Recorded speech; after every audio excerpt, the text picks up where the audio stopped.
नमस्कार। आज हम बात करेंगे शरीर में मौजूद 7 चक्रों की। 7 चक्र हमारे शरीर में मौजूद हैं। जन्म कुंडली में भी 7 मुख्य ग्रह माने जाते हैं। राहु केतु छाया ग्रह होते हैं। 7 चक्कर, 7 ग्रह, 7 सूर्य की किरणें, 7 ही सुर होते हैं। तो जन्म कुंडली में जो ग्रह वीक होता है, हमारी बॉडी में उस ग्रह उस चक्कर को वीक माना जाता है और उस चक्कर से जुड़ी हुई बीमारियां, परेशानियां हम जातक को बताते हैं। तो जन्म कुंडली का वो ग्रह, उस ग्रह का उपाय करने से या जो हमारा चक्कर खराब है उसका मंत्र उच्चारण करने से वो चक्कर ठीक होता है और हम उस परेशानियों से, बीमारियों से बाहर आते हैं। वास्तु में भी हम जो पिछली वीडियो हमने बनाई थी उसमें हमने 5 पंच तत्वों की बात की थी कि हमारे शरीर में 5 तत्व मौजूद हैं और हमारे घर में, वातावरण में यत पिंडे तत्व ब्रह्मंडे हमने शुरू कहा था कि हम 5 तत्वों को और 7 चक्रों, इनका बैलेंस हमने बना के चलना है। इससे हमारी गाड़ी या हमारी जन्म कुंडली के ग्रह ठीक ढंग से काम करते हैं। कई बार क्या होता है, या हम कुंडलियाँ देखते हैं लोगों की, उनकी जन्म कुंडली में ग्रह खराब होता है, लेकिन जातक पाठ पूजा करके, अपने योगिक क्रिया द्वारा या सेवा करके अपने चक्रों को ठीक कर लेता है। तो जब उसके चक्कर ठीक हो जाते हैं, जन्म कुंडली के ग्रह तो नहीं बदलते लेकिन उसमें परिवर्तन आ जाता है। तो इसलिए हमने ये वीडियो इसलिए बनाई है कि आप बिना किसी उपाय से अपने चक्रों को मंत्रों के द्वारा, अपनी योगिक क्रियाओं के द्वारा भी ठीक कर सकते हो। ज़रूरी नहीं है कि आपने कोई महंगे महंगे उपाय करने हैं।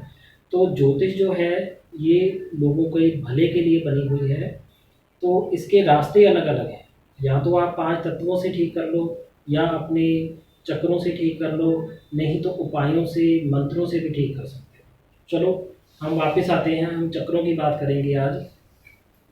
तो मूलाधार जो चक्कर होता है इसका स्वामी है मंगल। तो अगर कुंडली में मंगल खराब है तो इसका सीधा सीधा कारण है कि जातक का मूलाधार चक्कर वीक है। मूलाधार चक्कर वीक होने का मतलब है कि उसमें साहस की, ताकत की कमी है। तो या तो आप उसको योग क्रिया के द्वारा, मंत्र उच्चारण के द्वारा ठीक कर लीजिए, नहीं तो आप मंगल के उपाय करिए। मंगल के उपाय करने से भी वो ठीक हो जाएगा, या उस तरह का भोजन करिए। फिर उसके बाद आता है जी स्वादिष्ठान चक्र। इसका स्वामी माना जाता है जी बुध। तो बुध की 2 राशियां होती हैं, मिथुन और कन्या। तो ये जो चक्कर है ये हमारे नाभि चक्कर से थोड़ा नीचे इसका स्थान माना गया है।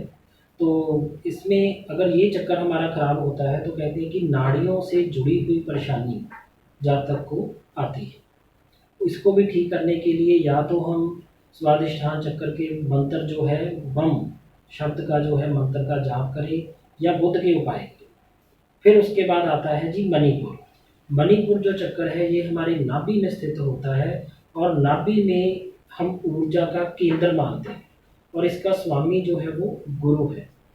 अगर मणिपुर चक्कर वीक है तो उसका सीधा सीधा संबंध हमारी ऊर्जा से होने के कारण हम कहेंगे कि जातक में ऊर्जा की कमी है। ताकत और ऊर्जा ये 2 अलग अलग चीज़ें हैं। ऊर्जा जो है वो हमें उत्साहित बनाए रखती है, हमें बहुत सी, हमारे शरीर जो है वो ऊर्जावान बना रहता है, हम चल फिर सकते हैं, काम करते हैं, उत्साह बना रहता है। तो इसलिए नाभि चक्कर जो है, नाभि जो है ये अगर किसी की खराब होती है तो कहा जाता है कि उसकी बॉडी में कोई ना कोई परेशानी आएगी।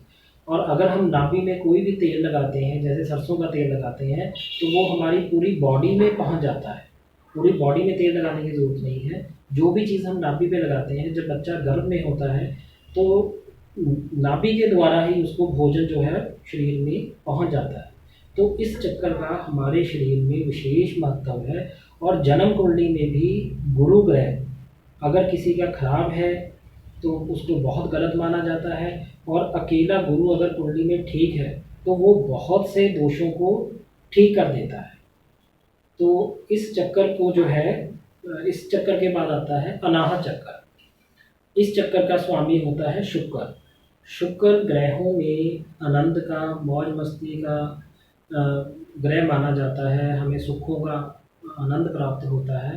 तो अगर इस चक्कर में कमी है या ये चक्कर बंद है तो हमारे सुखों में कमी मानी जाती है। फिर उसके बाद आता है जी विशुद्धि। इस चक्कर का स्थान जो है वो कंठ में माना जाता है। तो ये चक्कर अगर आपका खराब है और इस चक्कर का जो स्वामी है वो शनि है, तो ये चक्कर खराब होने से हमें वाक शक्ति या वाक कमी है, लोगों से बोलचाल बंद है।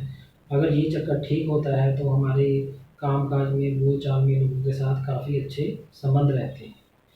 ध्यान की अगर हम बात करें तो उसमें इन चक्रों का या इनका बहुत बड़ा विस्तार मिलता है। हम उस तरफ नहीं जाएंगे, हम सिर्फ ज्योतिष तक ही इसको सीमित रखना चाहते हैं क्योंकि वो बहुत बड़ा हो जाएगा। तो इन 5 चक्रों के बाद अब ऊपर के चक्कर शुरू होते हैं, जो आज्ञा चक्कर। आज्ञा चक्कर का जो स्वामी है वो सूर्य है। तो आज्ञा चक्कर जो है ये हमारी आँखों के मध्य भाग में स्थित होता है। इसे ज्ञान चक्षु भी कहा जाता है कि इससे हम अच्छे बुरे की पहचान करते हैं। और यहाँ पे तिलक इसीलिए किया जाता है कि हमारा आज्ञा चक्कर जो है वो एक्टिवेट रहे। फिर उसके बाद आता है जी सहस्रार चक्कर, और इस चक्कर का जो स्वामी है ये है चंद्र। तो आप इसको आसानी से अपनी जन्म कुंडली में देख सकते हो कि हमारा कौन सा ग्रह वीक है और हमारे शरीर में कौन सा चक्कर वीक है। तो जो ग्रह आपका वीक है उस बॉडी पार्ट से जुड़ी हुई आपको परेशानियां आ सकती हैं, और अगर वो ग्रह ठीक है तो वो चक्कर आपका ज़्यादा एक्टिवेट है। तो आप जो चक्कर ज़्यादा एक्टिवेट है तो आप अपनी लाइफ में उस चक्कर से लाभ लेते हो। जैसे किसी का आज्ञा चक्कर ज़्यादा तेज़ है तो वो जातक लिखने पढ़ने के काम हो गए, समझदारी के काम हो गए, बुद्धिमत्ता के काम हो गए, इन कामों से लाभ लेता है। जिनका मूलाधार चक्कर ज़्यादा एक्टिवेट होता है यानी कि मंगल जिनका स्ट्रांग होता है वो साहस के कामों में आगे होते हैं। जिनका बुध का जो चक्कर है, स्वादिष्ठान चक्कर, वो बिजनेस में काफ़ी ग्रो करते हैं। और जिनका विशुद्धि चक्कर अच्छा होता है वो औरों लोगों को भी, क्योंकि विशुद्धि चक्कर जो है वो शनि का है, तो वो और लोगों को भी काम लगाता है, खुद भी काम करता है, उसके नीचे भी लोग काम करते हैं। वो फैक्ट्री लगाता है, उसके नीचे और बंदे भी काम करते हैं, वो भी खाना खाते हैं। तो इसलिए आप अपने चक्रों को जानिए, इनका हमारे जीवन में बहुत ज़्यादा महत्व है। और इन चक्रों के रंग भी होते हैं। कई बार आप देखो योग क्रिया में रंगों के द्वारा इनको ठीक करने का यत्न किया जाता है। जैसे मूलाधार चक्कर का जो है ये 4 पंखुड़ियों से जुड़ के बना होता है और इसका जो रंग है वो लाल रंग माना जाता है। फिर उसके बाद है जी स्वादिष्ठान चक्कर, ये 6 पंखुड़ियों से जुड़ के बना हुआ है और इसका रंग जो है वो ऑरेंज है। फिर उसके बाद है जी मणिपुर चक्कर, ये 10 पंखुड़ियाँ यहाँ मानी जाती हैं और इसका रंग जो है वो पीला होता है। फिर अनाहत चक्कर है, ये 12 पंखुड़ियाँ यहाँ मानी जाती हैं और इसका जो रंग है वो हरा रंग माना जाता है। और विशुद्धि चक्कर जो है ये 16 पंखुड़ियों से जुड़ के बना हुआ है और इसका रंग जो है वो नीला है।